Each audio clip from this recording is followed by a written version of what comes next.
Apa kabar anak-anak? Baik, Bu. Oke, Baik, Bu. alhamdulillah ya. Oke, kemarin tugasnya hanya bikin itu ya. Cuman bikin apa namanya? Cuman bikin terjemahan ya. Terjemahan dan rangkuman. Dan rangkuman. Oke, berarti kan sekarang presentasi rangkuman ya? Enggak. Harus presentasi enggak sekarang? Saya minta Anda presentasi enggak?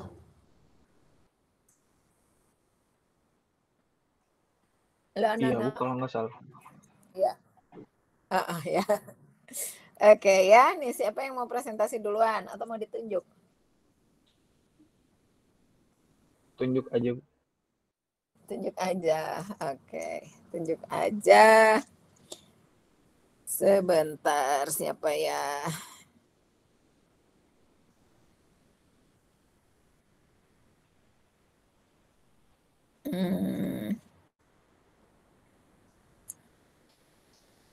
Alif deh. Muhammad Alif Firdaus. Izin tanya, Bu. Satu kelompok berarti, Bu. Satu kelompok, ya. Sebentar, Bu. Ya. Ini tadi mohon maaf nih. Si e-learningnya sibuk banget. Jadi saya udah update berkali-kali, masukin link, nggak masuk-masuk, error terus. Jadi mungkin crowded ya, banyak yang buka gitu. Jadi tadi agak telat, mohon maaf. Harusnya kita nggak telat tadi, tapi e-learningnya lagi tidak bersahabat tadi.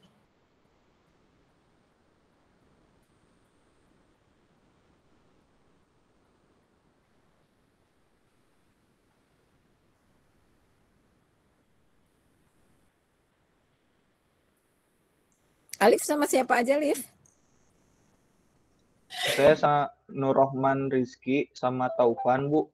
Tapi Taufannya belum masuk Google Meet. Nggak Lagi apa-apa. saya Berdua aja berarti kalau gitu.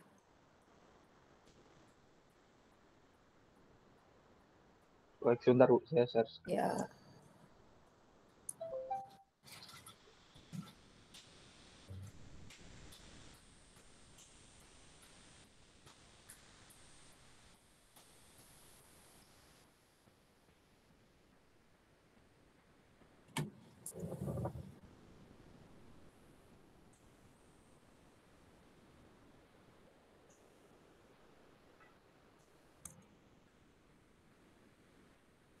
Izin bertanya, Bu, kalau untuk bagian Taufannya nanti saja gimana, Bu? Nggak, diterangin aja sama kalian. Jelasin sama Oh iya, Bu. kalian. Ya. Ini ketua kelasnya siapa? Razan. Siapa? Sorry, nggak muncul di sana. Nazar ya? Razar ya? Nazar. Razan minta tolong catetin ya, yang presentasi siapa, terus nanti yang nanya, yang jawab siapa gitu ya, tolong catetin ya. Ya, kasih ya. Ya silahkan, Alif. Baik, Assalamualaikum warahmatullahi wabarakatuh. Perkenalkan, Waalaikumsalam saya warahmatullahi Muhammad wabarakatuh. Ali Firdaus, NRP 15 2020 134, beserta rekan saya Nurrohman Rizky Apriyadi, NRP 15 2020 114. Izin mempresentasikan mengenai pengenalan database.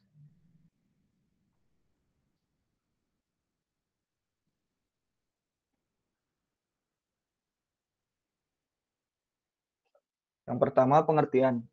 Pengertian dari data. Data adalah fakta atau informasi yang berhubungan dengan suatu objek. Lalu basis, markas, atau gudang. Nah, jadi basis data merupakan sekumpulan data yang dapat diatur secara sistematik sehingga memudahkan dalam melakukan manajemen data. Selanjutnya ada Database Management System atau DBMS. Merupakan sistem manajemen basis data, suatu sistem perangkat lunak yang memungkinkan pengguna untuk menentukan, membuat, memelihara, dan mengontrol akses ke database. Sejarah database. Pada awal tahun 1960, Charles Bachman dari perusahaan General Electric merancang DBMS generasi pertama yang disebut penyimpanan data terintegrasi. Next. Pada tahun 1965, IBM atau International Business Machine mengembangkan sistem manajemen informasi DBMS. Sistem manajemen informasi dibentuk dari representasi data pada kerangka kerja yang disebut model data hierarki. Lalu, tahun 1970, Edgar Code dari Laboratorium Penelitian San Jose mengusulkan suatu representasi data baru yang disebut model data relasional. Di tahun 1970 sampai 1974, muncul dua prototipe utama yaitu Ingress dan System R. Tahun 1976, model ER atau Entity Relationship diusulkan sebagai cara untuk mempersatukan pandangan basis data jaringan dan relasional. Tahun 1979, RDBMS komersial seperti Oracle, Ingress, dan DB2 muncul. Ini mewakili generasi kedua DBMS. Dan tahun 1987, SQL distandarisasi oleh ISO atau International Standard Organization.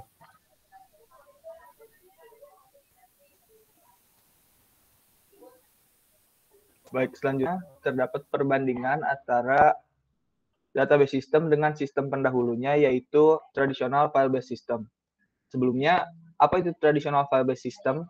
Jadi, traditional file-based system adalah kumpulan program aplikasi yang melakukan layanan untuk end user seperti produksi laporan, di mana setiap program mendefinisikan dan mengelola datanya sendiri.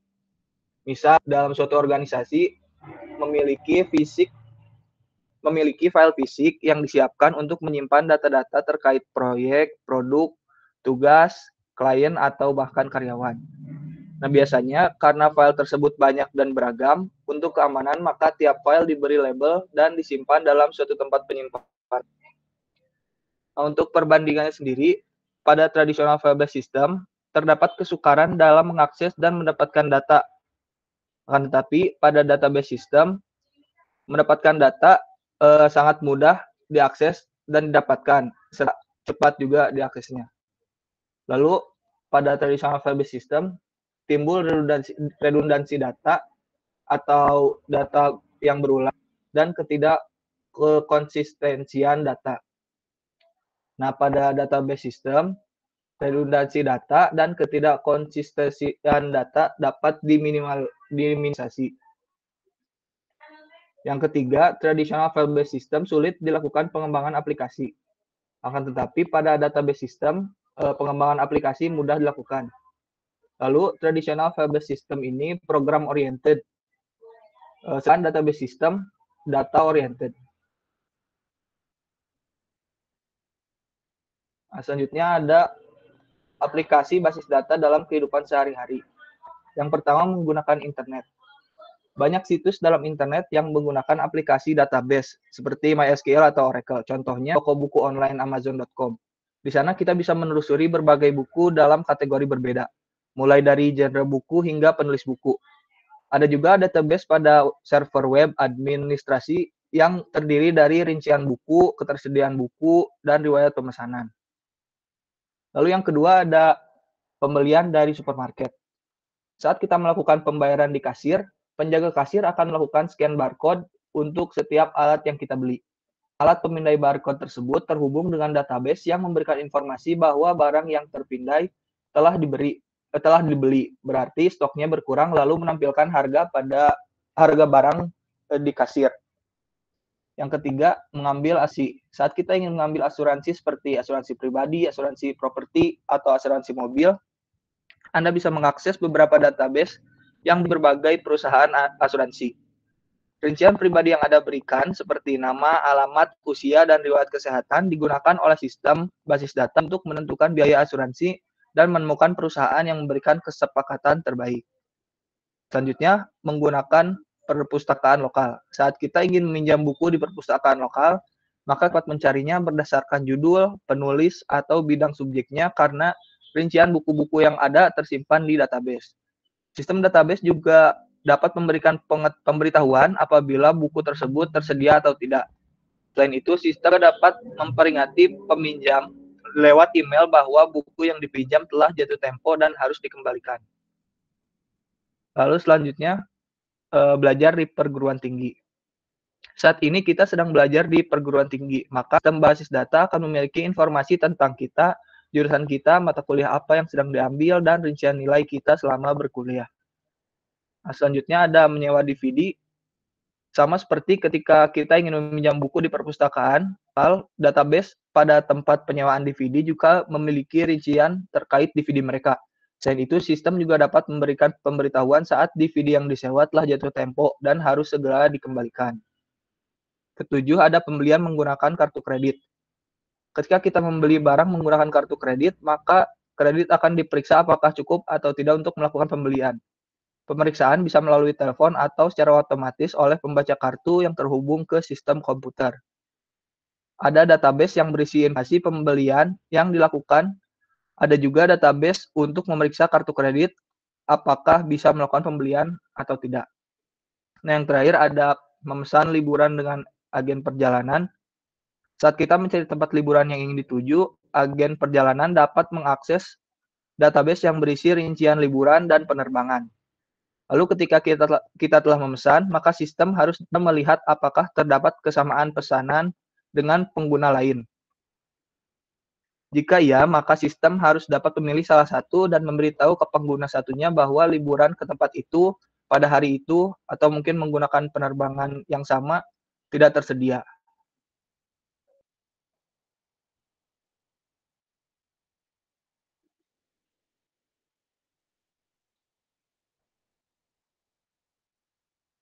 Selanjutnya, peran dalam lingkungan database.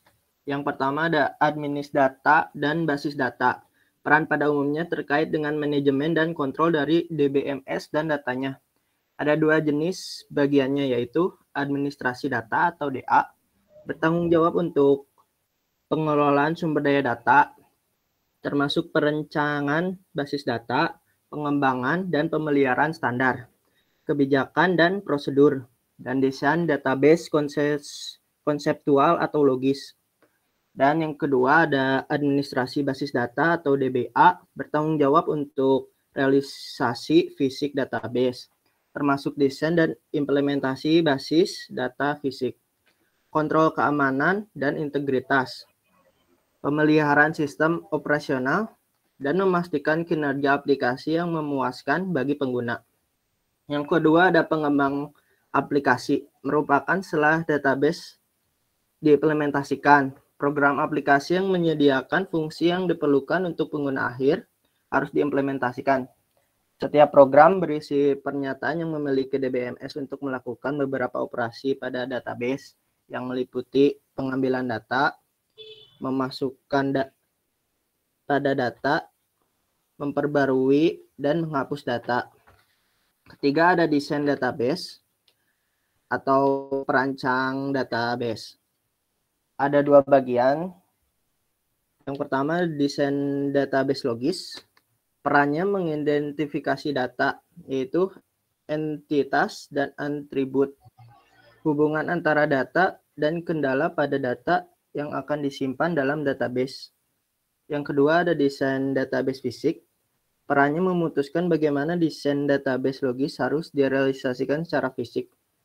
Di antaranya memetakan desain database logis ke dalam satu set label dan kendala integritas, memilih struktur penyimpanan tertentu dan metode akses data, merancang langkah-langkah keamanan yang diperlukan pada data.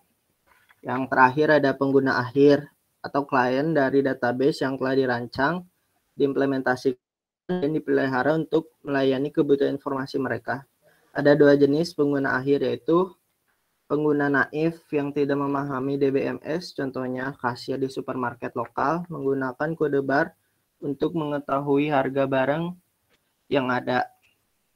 Yang kedua ada pengguna canggih yang dapat menggunakan bahasa QWERTY tingkat tinggi seperti SQL untuk melakukan operasi yang diperlukan. Sudah.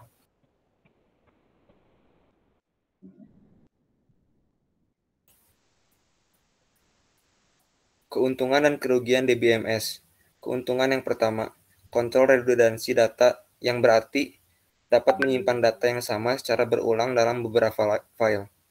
Yang kedua, DBMS menjamin adanya konsistensi data. Yang ketiga, DBMS juga memiliki informasi lebih lanjut dari jumlah data yang sama. Yang keempat, DBMS dapat berbagi data ke orang yang berwenang. Yang kelima, peningkatan integritas data, yang berarti DBMS menjaga agar data yang tidak valid tidak bisa masuk ke data. Yang keenam, peningkatan keamanan. DBMS meningkatkan keamanan database dari pengguna yang tidak sah atau asing. Yang ketujuh, peningkatan standar. Peningkatan standar di sini untuk memfasilitasi pertukaran data antara sistem, konvensi penamaan, standar dokumentasi, prosedur pembaruan, dan aturan akses. Selain keuntungan, DBMS pun memiliki beberapa kerugian. Yang pertama, kompleksitas. Hal ini membuat DBMS membutuhkan sebuah kapasitas penyimpanan yang besar agar dapat menjalankan aplikasinya. Yang kedua, tingginya biaya DBMS bervariasi secara signifikan tergantung pada lingkungan dan fungsi yang disediakan. Yang ketiga, harus membayar biaya tambahan dari hardware untuk kapasitas penyimpanan dan agar dapat mencapai kinerja yang diinginkan sehingga membutuhkan mesin yang lebih besar. Yang keempat, biaya konversi relatif lebih besar. Biaya konversi meliputi pelatihan karyawan untuk menggunakan sistem yang baru dan memungkinkan karyawan dengan keahlian yang khusus untuk membantu konversi dan menjalankan sistem. Yang kelima, dampak kegagalan yang lebih besar karena semua pengguna dan aplikasi bergantung pada ketersediaan DBMS. Kegagalan komponen tertentu dapat menghentikan operasi.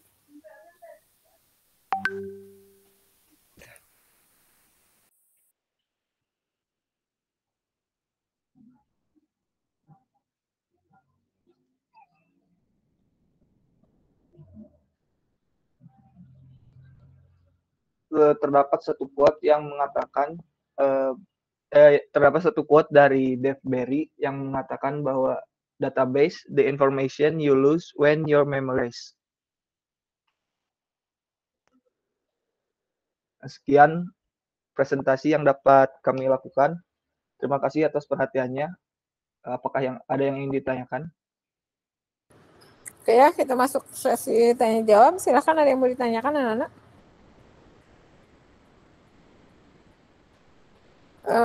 Razan, nanti tolong dicatat ya, Nazan ya.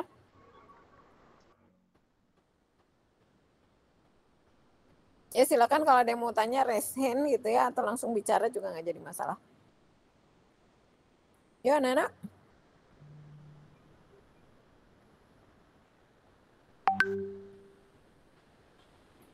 Nggak ada, masa?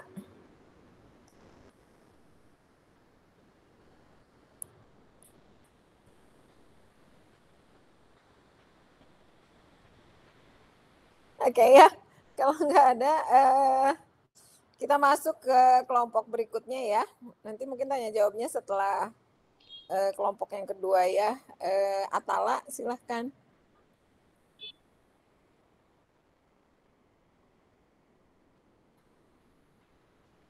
Atala.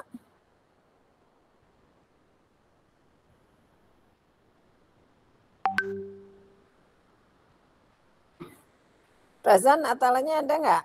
Bisa tolong liatin?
Ya, Atala mana? Atala grupnya siapa aja, Razan?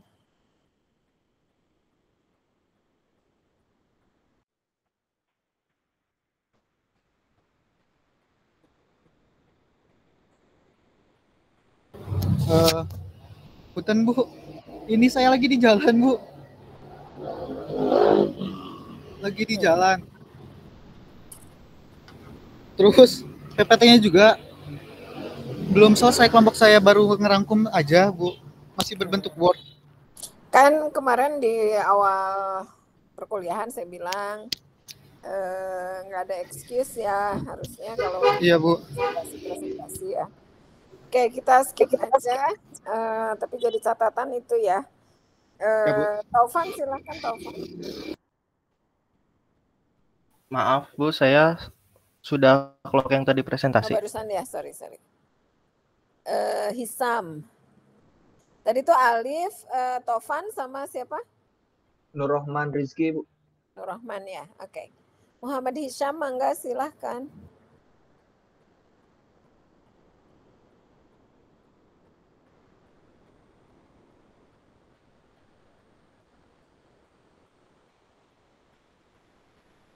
Ayo, barusan udah diduluin sama kelompoknya Alif, Taufan gitu ya, udah bagus. Silahkan. Hisham Margani. Ya. Ini tinggal satu lagi, Ilham gimana Bu? Nggak apa-apa, berdua aja, nggak masalah. Berdua aja? Ya.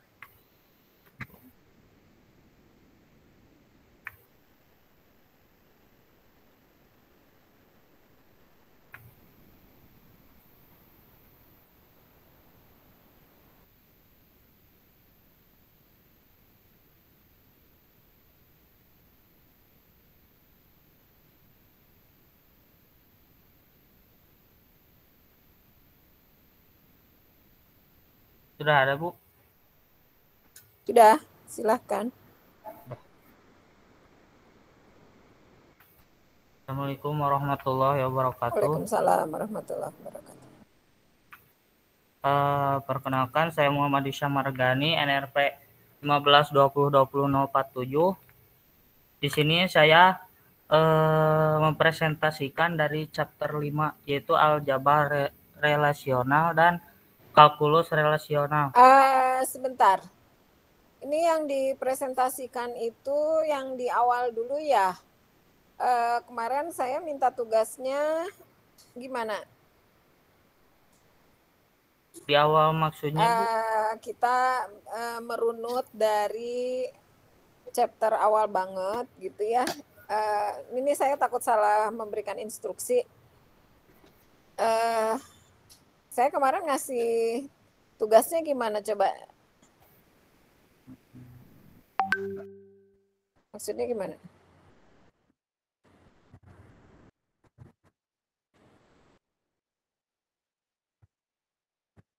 Enggak, maksud saya tugasnya ya cuman dari chapter buku aja ya. Bukan dari materi pertama ya. Bukan ada 2 ya. Soalnya kelas lain mah saya ngasihnya ada dua bahasan sebetulnya. Jadi yang pertama chapter, kemudian yang dipresentasikan itu ada chapter juga dan ada ada yang dari pertemuan pertama. Enggak ya? Oh enggak ya. Oke. Coba kalau gitu nggak apa-apa, ini berarti saya yang kurang instruksi ya. Oke, nggak apa-apa, Hisam dilanjut aja. Lanjut aja Bu. Ya. Di kelompok saya juga ada Ilham Ramadan, NRP 15202062 dan Tegar Kresna Jati 15202064. Di sini aljabar relasional menyajikan serangkaian operasi dasar untuk model relasional. Adalah bahasa prosedural yang menjelaskan prosedur untuk mendapatkan hasilnya. Aljabar relasional bersifat prediktif karena menggambarkan urutan operasi dalam query yang menentukan cara mengambil hasil query. Urutan operasi dalam aljabar relasi disebut ekspresi aljabar relasional. Ekspresi aljabar relasional mengambil satu relasi atau dua relasi sebagai input ke ekspresi dan menghasilkan relasi baru sebagai hasilnya. Relasi yang dihasilkan yang diperoleh dari ekspresi aljabar relasional dapat lebih lanjut dikomposisikan ke ekspresi aljabar relasional lainnya, yang hasilnya akan kembali menjadi hubungan baru. Aljabar relasional merupakan kumpulan operasi terhadap relasi di mana setiap operasi menggunakan satu atau lebih relasi untuk menghasilkan satu relasi yang baru, dan termasuk kategori prosedural dan juga menyediakan seperangkat operator yang memanipulasi data. Terdapat 5 operasi dasar dalam aljabar relasional, yaitu selection. Selection adalah operasi untuk menyeleksi tupel-tupel yang memenuhi suatu predikat. Kita dapat menggunakan operasi perbandingan seperti ini pada predikat. Yang kedua, projection. Projection atau project adalah operasi untuk memperoleh kolom-kolom tertentu. Operasi project adalah operasi unary yang mengirim relasi argumen dalam kolom-kolom tertentu. Karena relasi adalah himpunan, maka baris-baris duplikasi dihilangkan. Yang ketiga, Cartesian atau produk atau X juga disebut sebagai cross product. Adalah operasi untuk menghasilkan tabel hasil perkalian Cartesian. Yang keempat, union. Union adalah operasi untuk menghasilkan gabungan tabel dengan syarat kedua tabel memiliki atribut yang sama, yaitu domain atribut ke I masing-masing tabel harus sama. Yang kelima, set difference adalah operasi untuk mendapatkan tabel pada suatu relasi tapi tidak ada pada relasi yang lainnya. Yang keenam, rename adalah operasi untuk menyalin tabel lama ke dalam tabel yang baru. Operasi-operasi turunan dari operasi dasar tersebut adalah yang pertama, set intersection atau intersection termasuk ke dalam operator tambahan karena operator ini dapat diderifikasi dari operator dasar. Yang kedua, theta join. Theta join dan equijoin adalah operasi untuk menggabungkan operasi selection dan Cartesian product dengan suatu kriteria. Yang ketiga, natural join. Yang keempat, outer join adalah operasi yang menggabungkan operasi selection dan Cartesian product dengan suatu kriteria pada kolom yang sama. Yang kelima, division adalah operasi yang banyak digunakan dalam query yang mencakup frase atau setiap atau untuk semua. Operasi ini juga merupakan pembagian atas tupel-tupel dari dua relasi. Semua operasi tersebut menghasilkan relasi baru. Bahasa disebut aljabar relasional karena bahasa berdasar sejumlah operasi yang beroperasi pada relasi-relasi atau tabel-tabel. Masing-masing operator beroperasi pada satu relasi atau lebih atau menghasilkan relasi-relasi lain sebagai hasil. Query adalah sekedar ekspresi yang melibatkan operator-operator itu. Hasil ekspresi adalah relasi, yaitu jawaban terhadap query. SQL adalah bahasa deklaratif yang berarti tidak menghasilkan algoritma yang digunakan untuk mengolah query.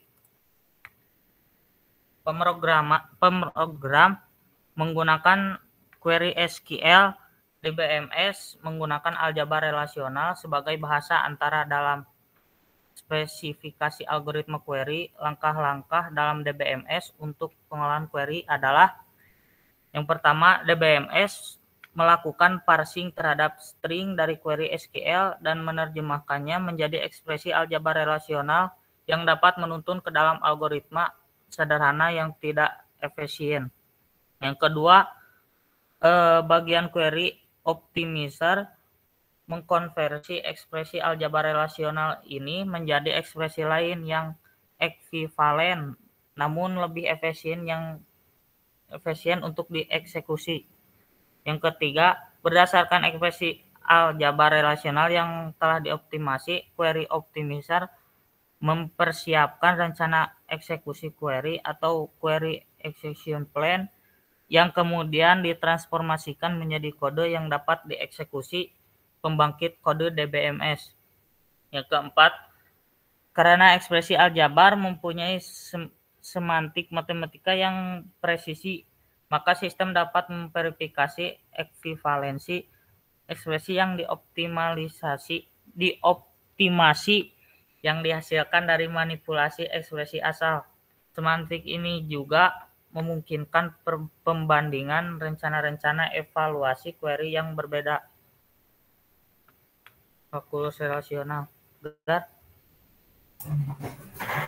Pemakai mendeskripsikan informasi yang dikehendaki tanpa memberikan prosedur deret operasi spesifik untuk memperoleh informasi. Pada model relasional, bahasa formal non-prosedural adalah bahasa kalkulus. Predikat relasional yaitu diekspresikan dengan menspesifikasikan predikat terhadap tupel atau domain yang harus dipenuhi. Kalkulus relasional dibagi menjadi dua, yaitu kalkulus relasional tupel dan yang kedua kalkulus relasional domain. Kalkulus relasional tupel mendeskripsikan informasi tanpa perlu memberikan prosedur atau cara spesifik untuk memperoleh informasi tersebut. Konsep dasar kalkulus relasional tupel adalah konsep variabel tupel. Variabel ini merepresentasikan tupel-tupel pada relasi dan digunakan untuk mengekstrak data dari relasi. Komponen-komponen lain rumus kalkulus tupel adalah kualifikasi data dengan membatasi nilai-nilai dari atribut-atribut yang dispesifikasikan. Query pada kalkulus relasional tupel dapat diekspresikan dengan, bisa dilihat contohnya di situ. Terus yaitu himpunan semua tupel T sehingga predikat P bernilai true untuk T, notasi T A untuk menunjukkan nilai tupel pada atribut A, dan menggunakan T elemen R untuk menunjukkan nilai tupel T di relasi R. Predikat P adalah berupa rumus beberapa variabel tupel dapat muncul di rumus. Variabel tupel dikatakan variabel bebas kecuali dikuantifikasi E atau A.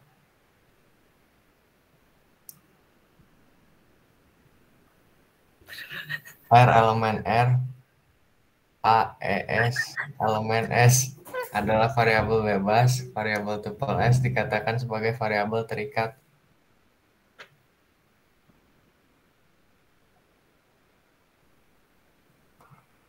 Kalkulus relasional domain. Kalkulus relasional menggunakan variabel-variabel pada nilai-nilai domain atribut, bukan nilai-nilai untuk sebuah tupel. Ekspresi pada kalkulus relasional domain berbentuk, ada contohnya di bawah, di mana X1, X2, Xn merupakan variabel-variabel domain. P menyatakan rumus-rumus yang disusun dari atom-atom sebagaimana pada kalkulus relasional tupel. Atom pada kalkulus relasional domain adalah salah satu dari X, X2, X1, X2, Xn, elemen R, di mana R adalah relasi dengan N atribut, dan X1, X2, Xn adalah variabel-variabel domain atau konstanta domain. X, theta, Y, di mana X dan Y adalah variabel domain. Theta adalah operasi pembandingan. Variabel X dan Y harus merupakan domain-domain yang dapat dibandingkan dengan theta. X, theta, C, di mana X adalah variabel domain, theta adalah operator pembandingan, dan C adalah konstanta.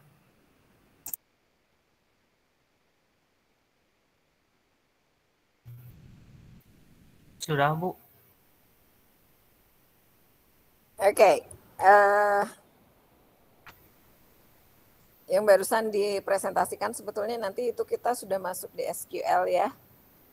Kita bahas dulu sebetulnya untuk chapter-chapter yang pertama. Jadi nggak apa-apa, nggak jadi masalah ya. Paling nggak nanti kita sudah ada gambaran, begitu nanti kita masuk ke SQL-nya gitu ya. Jadi untuk operasi yang ada, nggak perlu kita bahas lagi nanti gitu ya. Oke, anak-anak, ada yang mau ditanyakan dulu nggak sebelum kita lanjut materinya?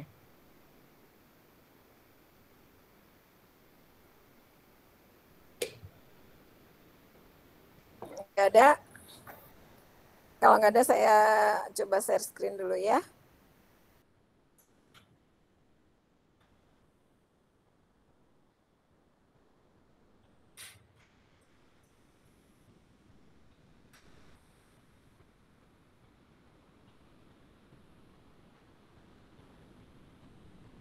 Oke, kelihatan nggak?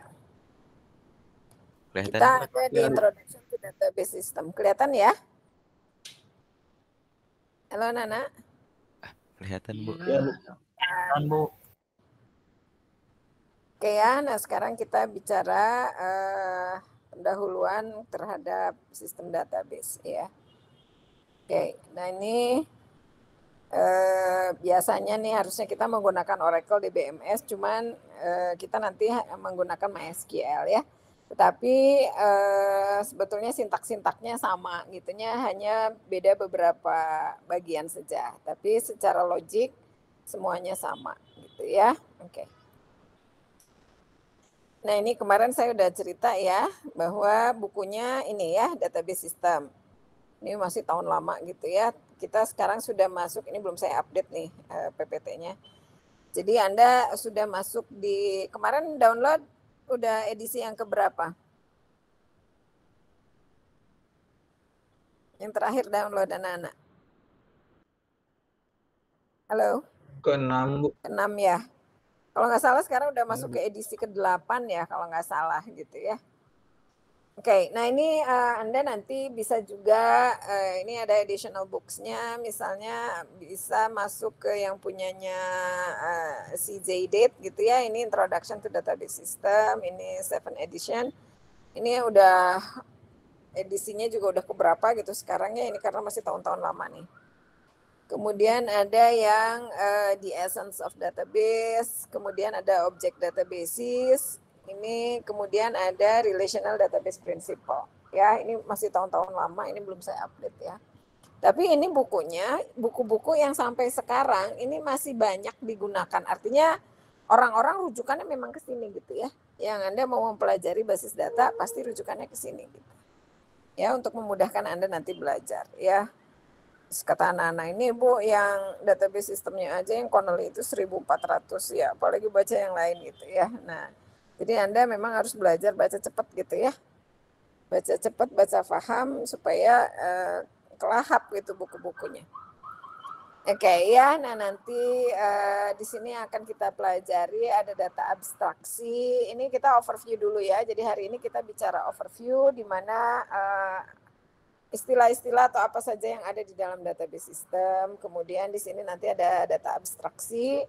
Kemudian ada arsitektur dan data independence ya. Ini ada 3 tier, ada 3 layer gitu ya. Kemudian bagaimana nanti memodelkan data.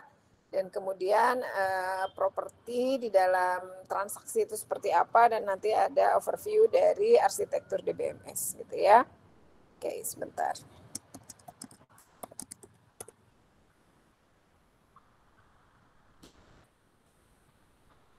Nah ini tadi sebetulnya dari pertemuan dari yang presentasi pertama sudah dijelaskan apa itu data, apa itu informasi gitu ya. Tetapi mungkin tadi data management apa, database apa, metadata apa itu yang mungkin tadi agak kelewat gitu ya. Nah, jadi di sini kita akan mengenal beberapa istilah ya, ada data, informasi, data management, database, metadata, dan DBMS, database management system. Ini nanti bedanya apa sih, kita lihat satu-satu ya. Nah ini pertanyaan yang pertama, database itu apa sebenarnya gitu ya. Jadi sebuah database itu adalah satu set data yang saling berelasi, di mana dia punya properti atau punya karakteristik ya, di mana karakteristiknya itu yang pertama dia secara permanen dia available ya, permanently available. Jadi datanya ada gitu, permanen. Jadi enggak temporer. Ya, kemudian dia potentially large. Jadi kalau kita bicara database, kita bicaranya nggak bicara giga lagi ya. Kita bicaranya tera gitu ya. Banyak banget datanya nanti yang akan kita simpan. Kemudian integrated, datanya pasti integrated itu apa ya bahasa Indonesianya? Terintegrasi, terpadu gitu ya. Jadi datanya itu saling berelasi, nggak ada data yang satu di mana, yang satu di mana, kemudian tidak ada koneksi antara satu data dengan data yang lainnya. Jadi kalau kita bicara database, datanya pasti terkoneksi, terintegrasi, ya. Nggak ada data yang terpisah gitu ya. Kemudian di sini usable independently of program that created them. Artinya orientasinya si database ini pastinya akan terpisah. Ya, independen dia, terpisah dengan program yang meng-create-nya gitu ya. Misalnya tadi di kelompok pertama dicontohkan ada aplikasi misalnya tadi aplikasi apa aja ya, saya lupa. Misalnya aplikasi kalau Anda belanja nih ke supermarket gitu ya. Kemudian di situ ada point of sales. Anda kan kalau bayar itu nanti di-scan gitu ya. Si item-itemnya, kemudian Anda harus bayar. Nah, di balik itu ada database gitu ya. Nah, program yang meng-create point of sale dengan program yang meng-create database itu sesuatu yang sifatnya terpisah. Nah, nanti tinggal kita konekkan itu, nanti kita integrasikan. Gitu ya, si aplikasi dengan database-nya betul-betul dia independen, terpisah gitu ya.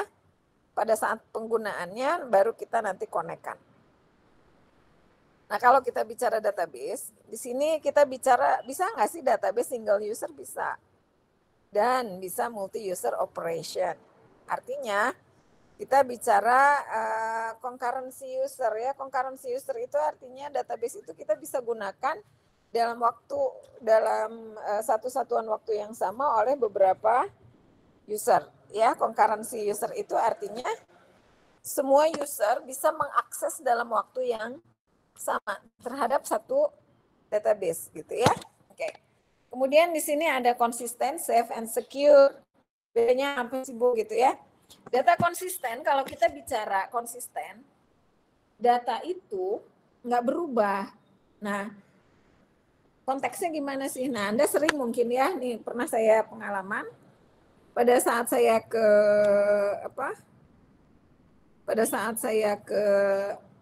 imigrasi nih. Bisa ada kejadian orang-orang begini. Di KTP namanya METI gitu ya. METTY di KTP. Tapi begitu di kakaknya itu namanya METI, tapi bedanya METTI. Yang satu pakai Y, yang satu pakai I biasa. Ya. Kok bisa? Datanya tidak konsisten. Kenapa bisa sampai seperti itu? Karena data yang dikeluarkan oleh Disdukcapil yang berupa KK dengan data yang ada di kelurahan atau kecamatan untuk mengeluarkan KTP itu beda gitu ya, tidak terintegrasi. Sehingga memungkinkan terjadi yang namanya perbedaan data. Datanya tidak konsisten dan ini adalah sepertinya penyakit yang memang ada di Indonesia gitu ya. Data itu di mana-mana, scatter everywhere gitu ya, tapi nggak sama gitu datanya. Jadi datanya tidak konsisten, ya. Tapi dengan menggunakan mestinya data kita konsisten. Anda nih sekarang lagi heboh menggunakan Peduli Lindungi gitu ya, aplikasinya. Nah, Anda sekarang kan kalau Anda mau nggak mau punya ya, kalau ke mall, mau kemanapun itu Anda harus itu ya, mau melakukan penerbangan harus ada aplikasi itu. Nah itu sudah mulai bagus, itu datanya sudah mulai konsisten karena itu sudah mulai integrated gitu ya. Anda kalau divaksin dimanapun nantinya itu sudah langsung masuk ke aplikasi tersebut secara otomatis. Dan datanya kita nggak harus entry terus nama kita segala macam gitu ya, itu udah ada integrasi, itu sudah terintegrasi. Nah seperti itu datanya konsisten. Ya, kemudian di sini ada safe and secure. Bedanya apa sih safe and secure? Ada safe, ada secure ya. Nah kalau kita bicara safe, data kita itu ada nggak akan rusak lah data kita itu, ya, nggak akan ketumpahan kopi gitu ya. Kalau data kita dalam bentuk kertas gitu ketumpahan rusak gitu ya. Anda punya ijazah, nah ijazah saya sempat hilang gitu ya, nggak tahu kenapa, atau misalnya kotor dan sebagainya, nggak safe jadinya. Tapi kalau kita bicara secure, data kita aman dari intruder. Intruder itu dari orang-orang yang mau masuk ke dalam sistem kita ya, jadi ke hackers, crackers gitu ya. Jadi data kita aman. Jadi beda safe and secure. Safe itu artinya data kita nggak akan rusak, nggak akan apa tiba-tiba berubah gitu, nggak gitu, aman ya. Tapi kalau secure itu lebih dari pengamanan dari orang-orang yang tidak berhak terhadap data kita, gitu ya. Jadi beda safe and secure. Artinya ada dua komponen di sini. Di mana karakteristik dari database itu adalah tadi selain konsisten juga safe and secure ya. Nah, kemudian database ini comfortably, flexibly and efficiently usable. Maksudnya gimana? Jadi dengan adanya database itu sebetulnya kita menggunakannya comfort. Nyaman, enak gitu ya. Kemudian fleksibel. Fleksibel banget gitu ya. Artinya mudah sekali adanya perubahan. Penggunaannya itu efisien gitu ya. Kenapa bisa seperti itu? Karena di dalam database itu kita punya yang namanya SQL. SQL itu adalah Structure Query Language. Apa itu Structure Query Language? Structure Query Language ini adalah bahasa pemrograman, bahasa standar yang digunakan di dalam bahasa base gitu ya. Jadi bahasa standar yang ada di dalam database itu namanya adalah SQL, Structure Query Language. Anda nanti mau menggunakan database engine-nya apapun gitu ya, bahasanya tetap SQL. Ya, misalnya Anda pakai SQL Server, pakai Oracle, pakai Sybase, pakai Access, pakai SQL Server gitu ya, whatever lah ya database-nya. Tapi bahasa pemrogramannya atau bahasa standar yang digunakan di dalam database-nya itu adalah semuanya sama, menggunakan SQL. Ya. SQL ini adalah bahasa generasi keempat atau fourth generation language. Apa itu fourth generation language? Fourth generation language ini adalah bahasa generasi keempat yang menggunakan bahasa alamiah. Bahasa alamiah itu adalah bahasa yang dimengerti sehari-hari. Bahasa manusia. Jadi mudah dan gampang. Contoh misalnya, di dalam operasi SQL itu ada perintah misalnya insert into. Kalau kita terjemahkan ke dalam bahasa kita, bahasa Indonesia, itu artinya kan masukkan ke dalam. Ya. Nah, kenapa pakai bahasa Inggris? Karena yang bikinnya bukan kita ya, menggunakan bahasa Inggris. Tapi kalau misalnya Anda nih mau membuat bahasa sendiri yang generasi keempat misalnya ya, pakai bahasa Sunda itu lebetkeun ka gitu ya. Sama seperti itu konteksnya ya. Jadi itulah yang dimaksud dengan fourth generation language. Dan yang membuat database kita bisa comfortably, flexibly and efficiently usable itu karena adanya SQL gitu ya.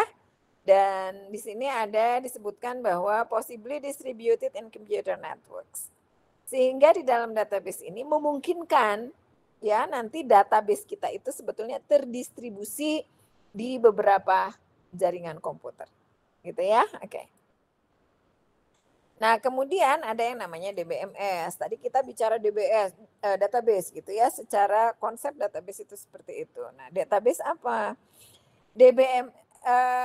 Di dalam database itu ada yang namanya DBMS. DBMS itu adalah Database Management System. Apa itu DBMS? DBMS ini adalah sebuah sistem ya. Jadi kalau tadi kita bicara konsep, kalau kita bicara DBMS ini adalah softwarenya.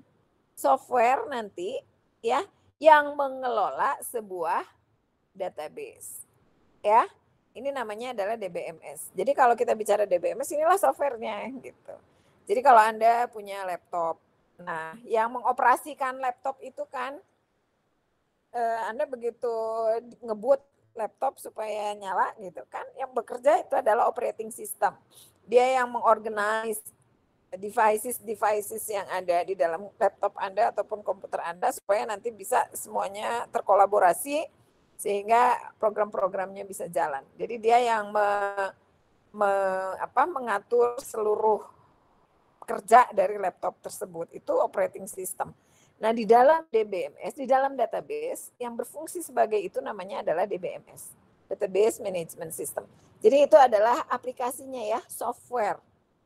Ya, dan di sini DBMS itu dia sangat efisien, safe storage of large amount of data. Jadi artinya dia bisa melakukan penyimpanan data yang luar biasa banyak ya, enormous gitu, huge, di tempat penyimpanan yang aman gitu ya. Kemudian di sini high level language for specifying operation ya, di mana di sini memungkinkan nanti user untuk bisa melakukan operasi terhadap data tersebut ya, menggunakan high level language. Itu artinya yang tadi saya bilang SQL tadi, menggunakan bahasa tingkat tinggi ya, fourth generation language.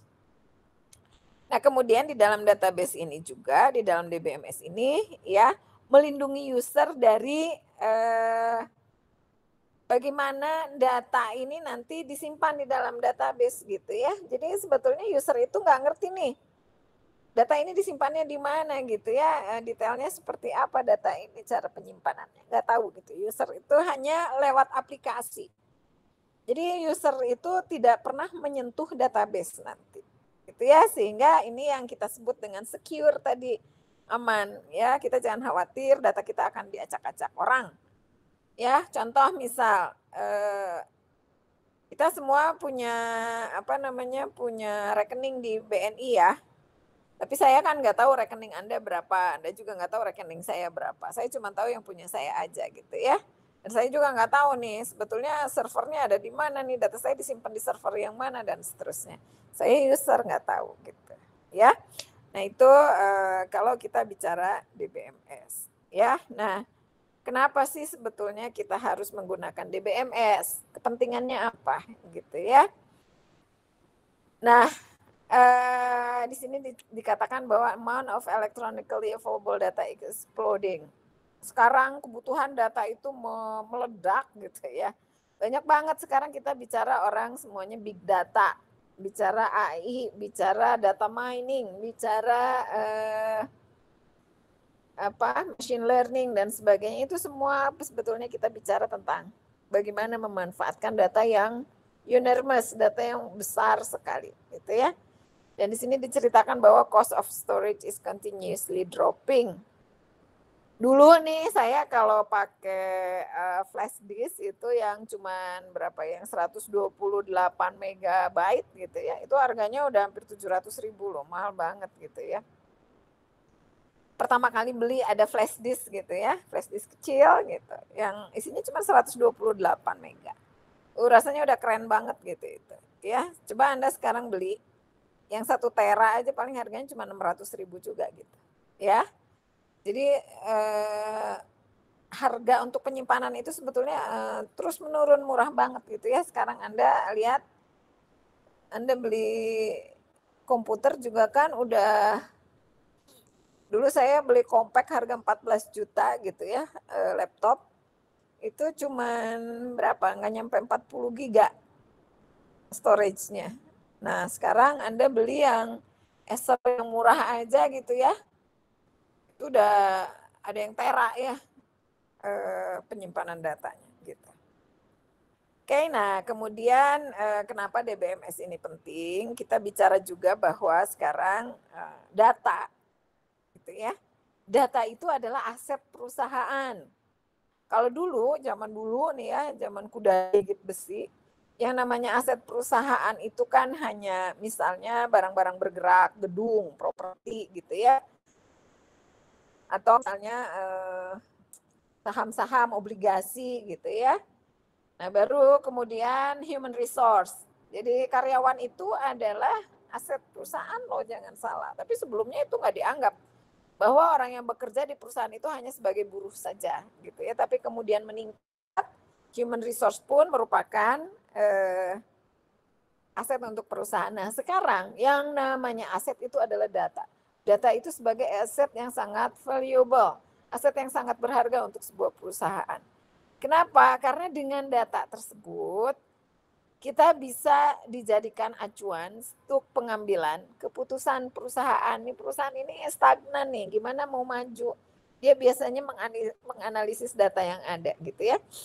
Perusahaan itu mestinya punya data yang baik gitu ya. Dari data itu lalu di mining. Nah, sekarang kita bicara data warehousing, data mining. Data itu digali, dari data itu kemudian kita lihat sebenarnya apa sih yang membuat perusahaan ini stagnan dan ada peluang apa supaya kita bisa keluar dari stagnan ini, keputusan apa yang bisa diambil supaya perusahaan ini bisa maju gitu ya. Itu biasanya pengambilan keputusannya diambil berdasarkan data-data yang memang ada di dalam perusahaan tersebut. Nanti kan akan kelihatan. Ya bisa jadi misalnya ini perusahaan baju gitu ya, dia memproduksi di bulan-bulan yang orang tidak high season gitu ya. Orang memang tidak waktunya membeli baju gitu sehingga numpuk di gudang ya. Barang kalau udah numpuk kayak gitu rusak lah ya. Gitu. Pasti sebuah kerugian. Jadi nanti perusahaan harus tahu sebetulnya kapan dia memproduksi banyak dan kapan dia memproduksi edisi tertentu supaya memang pas gitu ya, appropriate antara apa yang kita produksi dengan apa yang nanti terjadi pada proses penjualannya. Gitu ya. Sehingga nah di sini dikatakan bahwa value of data as an organizational asset is widely accepted. Jadi sekarang kita bicara bahwa data itu adalah aset yang sangat penting untuk sebuah perusahaan, gitu ya. Oke, nah ini saya skip aja ya. Nah kemudian kalau kita bicara kenapa penting DBMS itu, sebetulnya DBMS itu nanti menolong kita untuk melakukan pengelolaan data secara lebih efisien dan lebih efektif, ya. Dan kemudian nanti dengan adanya DBMS ini memungkinkan user untuk bisa ya memberikan jawaban kalau misalnya ada ad hoc query. Ad hoc query itu apa? Ad hoc query itu adalah permintaan yang tiba-tiba gitu loh ya. Perusahaan in danger nih, perusahaan dalam kondisi injury nih, dalam kondisi apa ya bahasa Indonesianya? Dalam kondisi code blue apa bahasa Indonesia? Lagi goyang gitu nih. Wah, ini harus gimana nih? Saya perlu data segera gitu ya. Nah, DBMS ini akan sangat membantu karena di dalam DBMS mereka menggunakan SQL ya. Mudah sekali untuk menselect. Jadi untuk saya memining data, select data apa yang saja yang kita perlukan itu mudah sekali kita query dari data yang kita simpan di dalam DBMS itu. Gitu ya. Oke, kemudian DBMS ini menyediakan terhadap user better access to more and better manage data. Jadi sebetulnya di dalam DBMS ini nanti user itu punya akses yang lebih mudah dan dia punya akses yang lebih baik terhadap pengelolaan datanya, gitu ya. Dan kemudian it promotes an integrated view of organization and operation. Jadi kalau kita bicara bicara DBMS, sebetulnya kita bisa melihat data kita, gitu ya, secara big picture-nya itu kelihatan, gitu ya. Jadi di island of information-nya itu ada, gitu, kelihatan gitu loh. Dalam bentuk besarnya, gitu ya, itu kelihatan, gitu. Ya, nah kemudian di sini juga kita bicara it reduce the probability of inconsistent data. Jadi kalau kita menggunakan DBMS ya ini akan mengurangi peluang adanya data yang tidak konsisten. Data yang tidak konsisten itu tadi saya sudah jelaskan, contohnya misalnya antara kakak dengan SIM beda, dengan SIM atau dengan KTP itu beda banget gitu datanya. Kok bisa gitu ya, padahal ini ownernya orang yang sama. Ya, nah dengan adanya DBMS ini nanti menolong kita untuk mereduksi peluang adanya data yang tidak konsisten, data yang tidak sama gitu ya. Oke. Nah, kemudian ada yang namanya ini ceritanya why database design is important. kita nanti yang akan kita pelajari itu adalah bagaimana kita memodelkan data, ya, atau mendesain, merancang database. Nah, pertanyaannya adalah kenapa kita harus merancang database? Ya, pentingannya apa sih kita merancang database, gitu ya? Nah, di sini diceritakan bahwa a well-designed database facilitates data management and becomes a valuable information generator. Jadi kalau kita mendesain dengan sangat baik, itu akan memfasilitasi ya si data management itu atau pengelolaan datanya itu akan menjadi tempat untuk mengenerate informasi yang sangat valuable, sangat berguna gitu ya. Jadi itulah pentingnya kita nanti mendesain secara baik gitu ya. Nah, kemudian di sini dikatakan bahwa a purely designed database is a breeding ground for uncontrolled data redundancy. Hati-hati, walaupun kita menggunakan database, kalau kita mendesainnya sangat buruk, nggak bagus gitu ya. Jadi database yang kita desainnya itu nggak bagus, ya.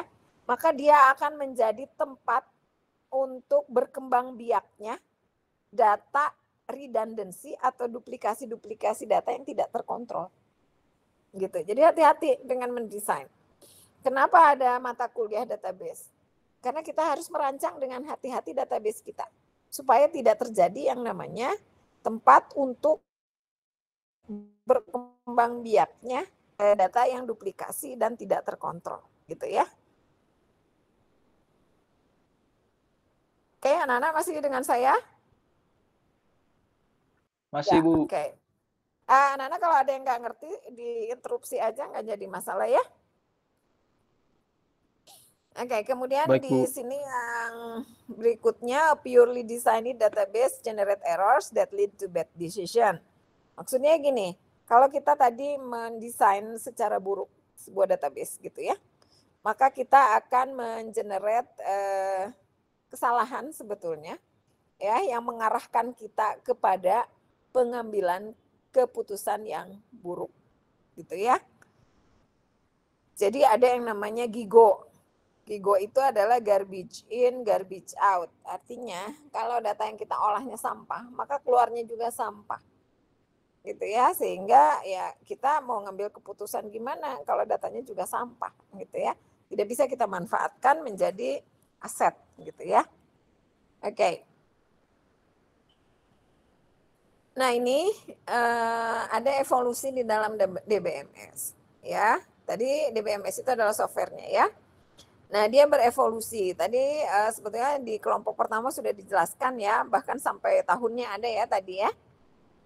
Ada file management system. Jadi yang pertama itu awalnya dulu kan kita bicara manual ya, tanpa terkomputerize. Nah, software untuk penyimpanan data yang pertama itu namanya adalah file management system atau file processing. Kemudian dia berevolusi menjadi hierarchical model, kemudian network model, kemudian ada relational model, kemudian ada object oriented system. Dan sekarang kita sudah bicara big data. Ya. Sudah bicara big data itu udah kita ngambil data itu udah dari apapun ya. Dari data spasial, dari gambar, dari audio, dari video gitu. Kita bisa mengekstrak data dari sana. Ya. Dan bahkan sekarang kita punya yang namanya NoSQL malah. Ya. Nah, seperti apa? Itu berevolusi terus gitu ya. Sekarang kita lihat bagaimana dia berevolusi. Nah, yang pertama, file processing. Ya. Nah, kalau kita bicara file processing, tempat penyimpanan data itu sebetulnya kita menyimpan seperti kita menyimpan secara manual. Misal contoh, ya, Anda pasti tahu nggak tempat buku telepon? Ya, di dalam buku telepon itu dulu zaman saya masih pakai. Saya mengalami dulu nggak ada smartphone, nggak ada HP. Jadi teleponnya masih yang diputer gitu ya, belum digital juga. Jadi kalau saya nelfon itu harus hafal nomor telepon rumah orang gitu ya. Dan itu untuk menyimpan data-datanya itu saya punya buku telepon loh gitu ya. Dicatat di situ ada A, B, C, D, E, yang namanya A, siapa aja nomor teleponnya gitu ada di sana gitu ya. Itu di dalam phone book. Kemudian registry of birth, death, and marriage. Ada kalau catatan sipil di sana ada misalnya di dalam katalognya itu sertifikat-sertifikat setiap penduduk gitu ya. Atau misalnya Anda kalau ke perpustakaan ya nanti Anda akan menemukan satu rak di dalamnya ada laci-laci kecil gitu ya, itu menyimpan katalog. Misalnya oh buku ini ada di rak nomor berapa, judulnya apa, pengarangnya siapa. Itu Anda nyarinya di situ gitu sebelum Anda masuk ke raknya. Ya. Nah, itu adalah contoh-contoh file di mana di dalam file processing itu kita hanya mengkomputeriskan saja. Sama persis lah gitu seperti manualnya, tetapi Anda bisa lihat di komputernya gitu ya. Itu generasi yang pertama. Jadi kita mengkomputeriskan yang file-file tadi gitu ya. Ya, jadi memang hanya mengkomputerize sama persis tapi si proses bisnisnya gitu ya.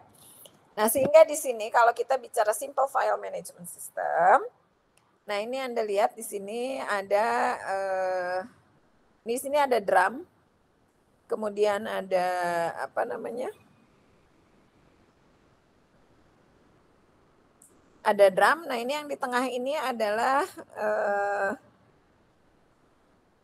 si proses atau aplikasi yang dibuatnya. Kemudian yang di kanan ini adalah display-nya, gitu ya. Jadi kalau misalnya di perusahaan Anda nanti ada 3 aplikasi, aplikasi A, B, C gitu ya. Ini adalah masing-masing aplikasi yang terpisah. A, B, C ini aplikasinya nggak sama, terpisah gitu ya. Nah di sini sharing information in a file management system. Kalau saya mau sharing data antara ketiga aplikasi tadi, maka ini harus ada aplikasi lain interface-nya gitu loh. Yang menginterface-kan satu aplikasi yang tadi ke dalam aplikasi yang lain. Ini kayak gini lah. Ya, kelihatan kan? Ya.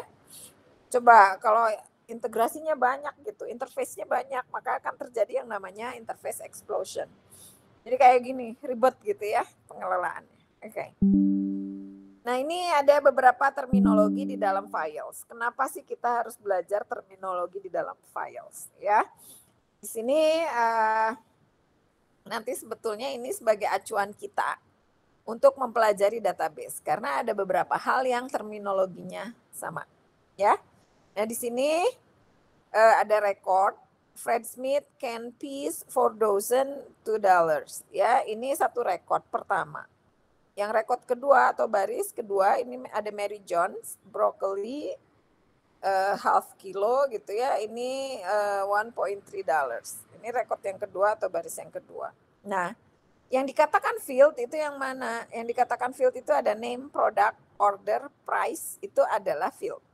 Ya. Oke, ini adalah terminologi yang ada di dalam file system. Ya, jadi satu file itu adalah satu kumpulan data yang berelasi. Ya.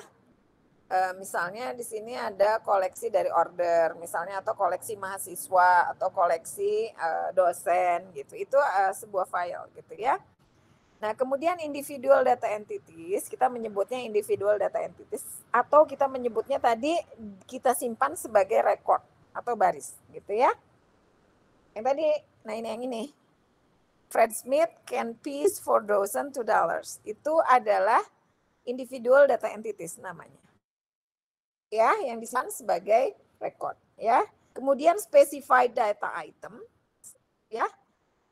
Kita menyimpannya sebagai field ya. Specified data items itu misalnya ini nama produk ya. Ini nama produknya, kemudian ordernya berapa, harganya berapa gitu ya. Jadi name, product, order dan price itu adalah nama field. Ya, oke. Paham nggak sampai sini anak-anak? Halo anak-anak, paham nggak? Paham, Bu. Paham, Bu. Ya, kita masuk ya. Nah, nanti pada saat mengidentifikasi sebuah record supaya dia unik ya. Unik itu artinya tidak ada duanya gitu ya. Jadi dia tunggal. Unik itu bukan aneh tapi tunggal ya. Jadi bagaimana kita mengidentifikasi sebuah record secara unik ya. Itu kita menggunakan key namanya. Ya, nah ini order number, ini namanya key. Lihat, A0001, A002, A0003. Ini nggak pernah ada yang sama.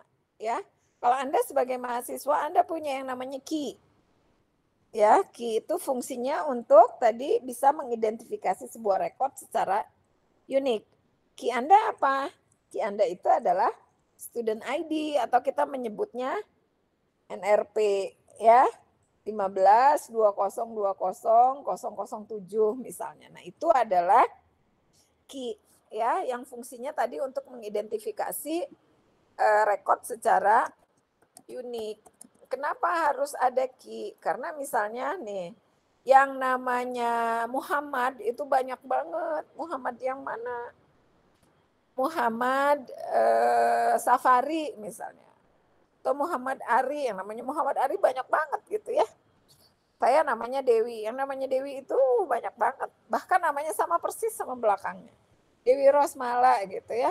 Itu banyak gitu. Ya. Jadi supaya unik maka dibuatlah yang namanya student ID atau kita menyebutnya nomor induk siswa atau NRP atau NIM, nomor induk mahasiswa atau NRP, nomor registration P-nya apa pelajar gitu ya. Oke, nah itu adalah key. Kita menyebutnya key, kunci. Ya, nah ini key. Jadi fungsinya key ini adalah nanti untuk mengidentifikasi sebuah rekod secara unik. Ya, nah bagaimana ini kita cara mengidentifikasinya? Bagaimana cara kita membuat key? Ya, jadi kunci itu bisa jadi dari field yang sudah ada. Ya. Nah, jadi gini dulu. Satu key itu bisa satu record dari record yang sudah ada atau dia juga bisa lebih dari satu record. Ya. Nah, atau juga dia bisa key yang dibentuk oleh kita sendiri. Nanti kita akan lihat bagaimana cara kita mengidentifikasi key. Kalau kita sebagai database designer, salah satu kuncinya adalah kita harus bisa mengidentifikasi key, bisa membuat key. Gitu ya, kalau itunya lewat, Anda nggak lulus tuh database-nya, karena Anda nggak paham.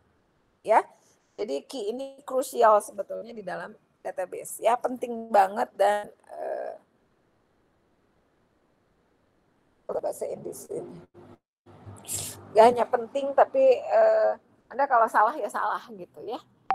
Jadi nanti kita akan belajar sambil jalan bagaimana cara kita mengidentifikasi atau membuat key ya. Nah, kemudian di dalam file system itu ada namanya pengorganisasian file. Ya. Nah, kenapa? Karena data di dalam sebuah file itu perlu diorganize, perlu diorganisasikan supaya nanti bisa diakses dan bisa dimodifikasi secara efisien, ya. Nah, di dalam komputer file management system, di sini ada dua cara pengorganisasian file, ya. Yang pertama itu secara sekuensial, akses secara sekuensial. Yang kedua itu adalah namanya direct access. Kita menyebutnya sebagai indeks. Nah, sekuensial file itu seperti apa? Ya, ini setiap record itu disimpan di dalam secara sekuens. Secara sekuens itu gimana? Jadi Anda pernah ini nggak? Pernah tahu kaset nggak? Pernah dengar kaset nggak?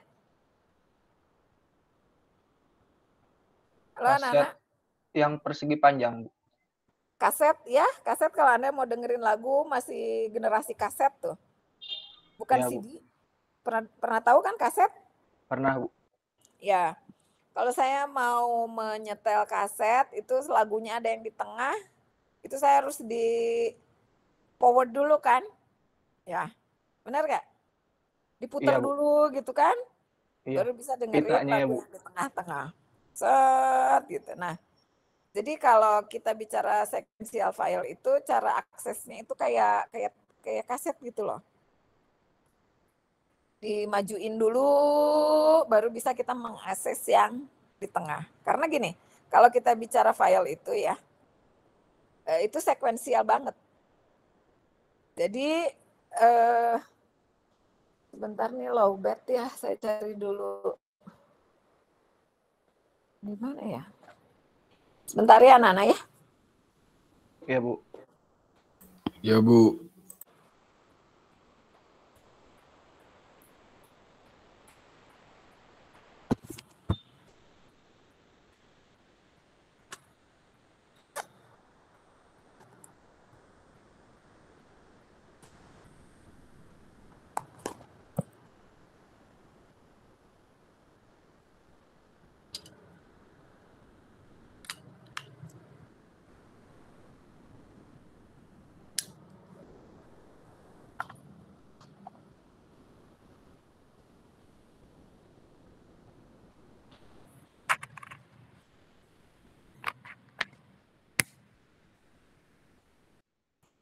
Oke, ya. Nah, kita mengaksesnya secara sekuensial itu artinya kita menyimpannya juga secara sekuensial gitu ya.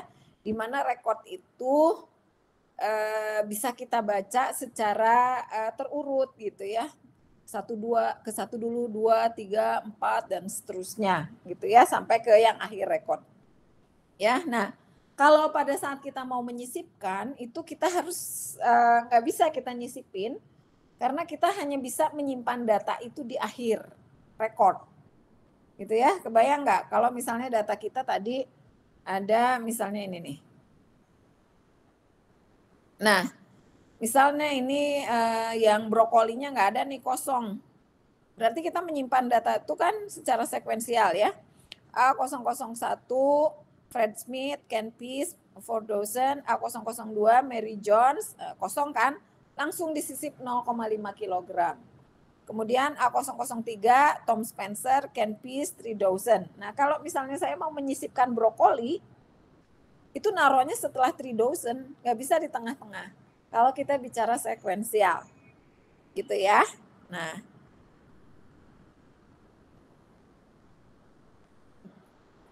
sehingga kita kan perlunya tadi nyisipin ya, nyisipinnya nggak bisa. Nah, sehingga this is not good enough. Jadi kalau kita menggunakan pengorganisasian secara sekuensial nggak cukup. Kenapa? Karena kita perlu meng-add record di mana aja gitu. Karena kita tadi perlu menyisipkan gitu ya, dan kita juga perlu direct access gitu ya.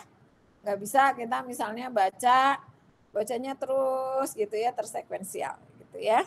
Oke. Nah, kemudian muncullah yang namanya indeks. Nah, kalau indeks itu biasanya menggunakan pengalamatan. Ya. Nah, supaya mudah misalnya ini Fred Smith itu saya kasih nomor 1, Mary Jones 2, yang Tom Spencer 3, yang Jill Jackson 4. Sehingga ini nanti akan memudahkan si proses pencarian ya. Jadi kita nggak bisa menggunakan sekuensial, jadi kita bisa menggunakan indeks ya. Nanti untuk mengkupas ada indeks apa saja, nanti ada 1 kali pertemuan yang khusus kita membahas tentang indeks gitu ya. Oke. Ini saya skip dulu ya karena indeks nanti akan sangat banyak ya. Nah, sekarang ini kan sebetulnya kita berevolusi dari awal banget bicara file system. Nah, sebetulnya kenapa sih masih harus kita pelajari gitu ya. Sebetulnya di dalam file system ini ada yang namanya historical perspective ya. Dari situ kita bisa melihat bagaimana nanti database kita bekerja gitu ya. Nah, di situ juga kita akan belajar bagaimana menghindari dari kesalahan-kesalahan yang ada di dalam pengelolaan data. Kemudian di sini juga sebetulnya untuk memfasilitasi kita supaya mengerti bagaimana kompleksitas rancangan dari database kita gitu ya. Dan di sini juga memfasilitasi kita untuk pengetahuan-pengetahuan yang bisa kita convert ya. Banyak sekali sebetulnya knowledge yang berguna untuk kita nanti mengconvert dari file system ke dalam database system. Itu ya. Nah, di sini ada beberapa kritik dari file management system. Nah, di dalam file system ini sebetulnya structural and data dependence. Ya, salah satu kritiknya adalah secara struktur dan secara data dia dependence gitu ya. Nah, yang namanya structural dependency itu apa? Jadi kalau kita bisa mau merubah struktur dari file kita, maka mau tidak mau kita juga harus merubah program. Kebayang nggak, satu file itu misalnya diakses oleh 3 program.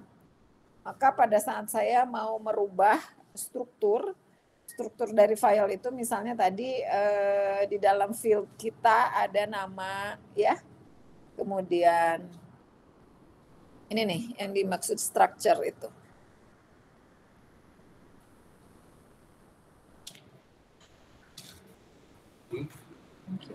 Nah, misalnya di sini ada order number. Ya, secara struktur ini ada 5 digit ya, A0001.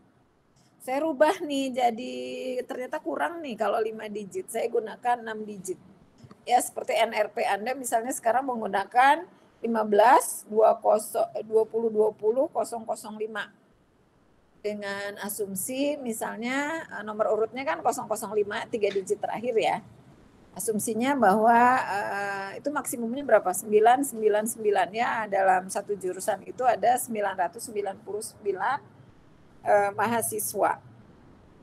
Ya, nah ternyata satu angkatan itu seperti saya ngajar di TLU itu satu angkatan bisa lebih dari 1000 orang, nggak cukup kan 3 digit ya, berarti jadi nambah jadi 4 digit. Nah, ada perubahan struktur seperti itu, maka tidak hanya database-nya yang berubah, tetapi juga kita akan merubah programnya, dan itu cumbersome banget gitu ya. Oke, nah itu yang dikatakan structural dependent ya. Jadi kritik yang pertama di dalam filing system itu adalah structural dependent. Jadi kalau misalnya ada struktur data yang berubah, maka program-program pun ikut berubah banyak ya. Kemudian ada data dependence. Jadi kalau misalnya datanya tadi ada yang berubah juga, maka otomatis programnya juga berubah. Data itu tadi data yang ada di dalamnya. Ini yang dimaksud dengan data. Nah, data itu ini nih yang di dalam nih, Fred Smith. Nah, Fred Smith diganti nih misalnya untuk A0001, ini namanya bukan Fred Smith misalnya, Fred Bill gitu ya. Nah, itu akan merubah data, nggak hanya merubah data, tapi kita juga merubah program ya. Jadi salah satu pitfall atau kekurangan dari atau kritik dari file system itu adalah structural and data dependence. Oke, kemudian di sini ini sebetulnya sama ya yang barusan ya. Ini saya skip aja ya. Nah, kemudian yang berikutnya ada data redundancy. Data redundancy ini adalah duplikasi data. Ya, nah kenapa tidak boleh ada data redundancy? Nanti kalau ada duplikasi data yang tidak terkontrol, itu bisa menyebabkan inkonsistensi data ya, atau data inkonsistensi. Jadi data kita tidak terintegrasi, data kita nggak sama nanti ya, dan akan menyebabkan yang namanya data anomali. Data anomali terdiri dari update anomali, insert anomali, dan delete anomali. Nah, ini data anomalis itu seperti apa? Nanti akan saya jelaskan di bagian normalisasi ya. Jadi ini saya skip dulu ya. Oke, nah ini beberapa kritik dari penggunaan file system gitu ya. Nanti Anda bisa baca juga ya. Ini saya skip. Nah, ini misalnya satu perusahaan ada 1, 2, 3, 4, 5, 6, 7, 8 apartemen. Ya, misalnya di sini ada Departemen Finance. Mereka punya aplikasi General Ledger. General Ledger ya, ini pembukuan ya tentang jurnal dan seterusnya. Ini satu aplikasi General Ledger, dia punya satu file. Nah, kemudian misalnya di Departemen HRD ini punya aplikasi karyawan ya. Nah, nanti ada file karyawannya. Kemudian masih di HRD atau di finance ini punya aplikasi payroll. Aplikasi payroll ini adalah aplikasi penggajian. Ya, ini ada filenya juga. Nah, jadi satu file, satu aplikasi. Ya, kalau kita bicara filing system. Jadi satu file, satu aplikasi. Ya, tidak ada data sharing. Jadi masing-masing punya data sendiri-sendiri. Sehingga kalau kita mau melakukan cross application nih, ini misalnya di production planning, ini di di tempat pembuatan barangnya gitu ya. Di manufacturingnya dia perlu data karyawan, otomatis dia kan harus cross nih ke file atau ke aplikasi personel. Ya, ini susah nih, harus ada interface dia ngambil datanya. Itu ya, ini pengelolaannya sulit gitu ya. Nah, kemudian kalau kita bicara file processing system, itu data yang sama. Contoh nih tadi saya bilang di production planning juga perlu data personil kan. Di General Ledger juga perlu data personil. Ini yang melakukan transaksi A itu siapa gitu, Bu? Responsible-nya nanti siapa kalau ada ketidakbalanan dari transaksi keuangan kita. Ya, responsible-nya siapa? Berarti kita harus punya nama yang sama kan? Ya, sehingga di sini untuk contohnya nama, alamat ini bisa disimpan di hampir semua aplikasi yang ada di sini. Jadi ada di 8 aplikasi ini. Gitu ya, sehingga ini datanya ini namanya duplikasi data atau redundancy. Oke, sehingga solusinya seperti apa? Maka solusinya kita tempatkan semua data itu di tempat yang sama atau kita menyebutnya sebagai database, gitu ya. Nah, itu cikal bakal kenapa kita bicara database. Oke, ini hanya pengantar dulu ya dari database-nya itu. Nanti kita bicara relational database. Ini kita baru bicara file management system. Ya, nah nanti di keduanya itu ada berevolusi kan tadi saya bilang. Nah, bagaimana kita memodelkan dari yang tadi ada yang berikutnya itu dari file, kemudian masuk kita ke hierarchical, network, relational database, object oriented, dan bahkan nanti kita bicara yang lebih advance dari itu. Ya, itu nanti mungkin saya tugaskan untuk Anda membuat summary-nya. Gitu ya. Oke. Ada pertanyaan anak-anak dari sini? Bu, izin tanya, Bu. Ya, mangga. Saya Muhammad Ali Firdaus, NRP 15 2020 134. Izin bertanya, kalau Ya, mangga. di komputer Windows itu kan ada file explorer gitu ya, Bu ya? Nah, kalau itu masuknya file management system atau apa, Bu? Oh, kalau itu mah bukan ya. Kalau itu mah kan bukan ya, Bu? hanya tempat penyimpanan aja, tapi bukan filing processing system itu. Oh, baik. Terima kasih, Bu. Yuk. Ada lagi anak-anak?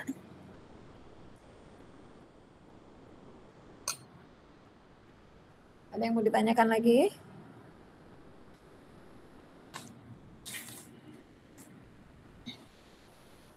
Tidak ada? Oke ya, kalau tidak ada tugas untuk mudah-mudahan ngerti ya. Nggak nanya bukan karena nggak ngerti apa yang mau ditanyakan, tapi mudah-mudahan nggak nanyanya karena Anda saking mengertinya gitu ya, bukan saking tidak mengertinya. Oke, untuk minggu depan tugas berikutnya Razan, kemarin sampai chapter berapa Razan?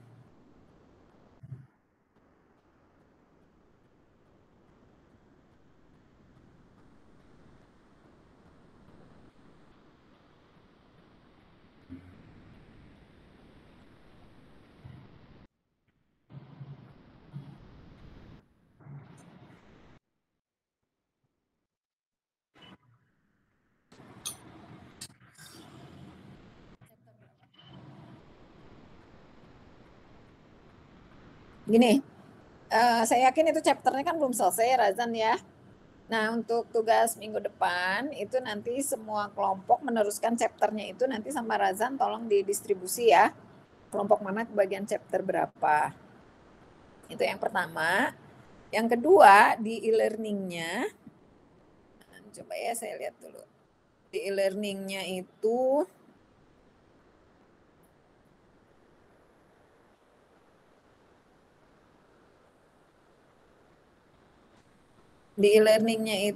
bentar saya masuk dulu.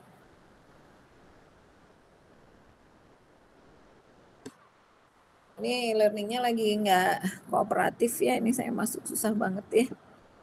Gini, di e-learning nanti Anda masuk di minggu ketiga itu ada di lingkungan database ya. Saya sudah menginputkan materi di situ, Anda bisa download, tolong dipelajari ya, nggak hanya dari situ, Anda bisa lihat dari buku juga, Anda bisa searching juga dari internet gitu ya, yang materi-materi yang berkenaan dengan itu untuk pengayaan gitu ya. Nanti saya coba kalau e-learning-nya udah bagus, saya coba juga nanti masukkan beberapa link yang berguna untuk Anda coba pelajari di situ supaya nanti lebih banyak materi lah ya, Anda bisa lebih paham gitu ya. Nah, itu nanti yang dipresentasikan adalah yang chapter yang berikutnya, dari buku bisa yang chapter berikutnya, tapi untuk semua kelompok jadi ada 2 tugas. Tugas yang pertama itu tadi kita menerjemahkan dan meresumekan dari masing-masing chapter tersebut, tetapi juga ada yang yang tugas kedua ini itu semua grup sama, semua kelompok sama, itu membaca yang materi yang kedua ya. Slide kedua yang sudah saya upload di learning, itu silahkan Anda pelajari, Anda buatkan resumenya, dan Anda presentasikan nanti akan saya tunjuk secara random gitu ya, supaya pembelajarannya continue terus masih di situ gitu ya, karena kita masih teori, jadi Anda masih presentasi ya. Nanti akan saya jelaskan secara detail ketika kita sudah masuk di bagaimana cara merancang sebuah database ya. Oke, anak-anak, mungkin itu saja yang bisa saya sampaikan untuk hari ini. Masih ada pertanyaan nggak? Bu, maaf, izin bertanya lagi. Untuk Kenapa? tugas yang materi minggu kedua itu, Bu, berkelompok juga kan, Bu ya? Ya, berkelompok juga. Oh, oke, Bu. Baik, Ya, Bu. Terima kasih. Yuk. Terus ada lagi anak-anak? Bu, maaf. Ya. Saya belum dapat kelompoknya, Bu. Kemarin nggak masuk Pitkom, sama belum masuk grup juga. Razan bisa tolong bantu ya, Razan ya. Ya, nanti hubungi Razan aja ya, ketua kelasnya ya. Oh iya, Bu. Ya. Razan boleh minta nomornya? Ya. Iya, boleh. Makasih. Makasih, Bu. Yuk. Ada lagi anak-anak? Bu, izin bertanya lagi. Sok. Iya, Mangga. Januar dulu. Iya, Bu. Saya Yanuar, NRP 063. Jadi, saya boleh nggak, Bu, ya kira-kira minta hasil rekamannya? Soalnya tadi beberapa part internet saya gangguan gitu. Boleh. Potong-potong. Iya, Mangga. Jadi kurang ini. Iya, Bu. Paling nanti saya taruh di drive ya, karena pasti ini besar sekali ya. Iya, Bu. Nggak apa-apa, Bu. Terima kasih, Bu. Yuk. Ya, ada lagi Bu, izin bertanya. Kalau yang nanti dikumpulin dua-duanya, Bu, resume dua-duanya. Iya, nanti yang chapter sama materi. Ya, nanti dirar aja ya. Karena saya disatuin, Bu. Nanti masukinnya satu file aja. Dirar gitu nanti ya, oke. Ya, Bu, untuk itunya, Bu, pengirimannya dari perwakilan tiap kelompok atau seluruh anggota kelompok?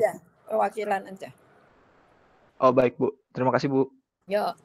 Ada lagi anak-anak?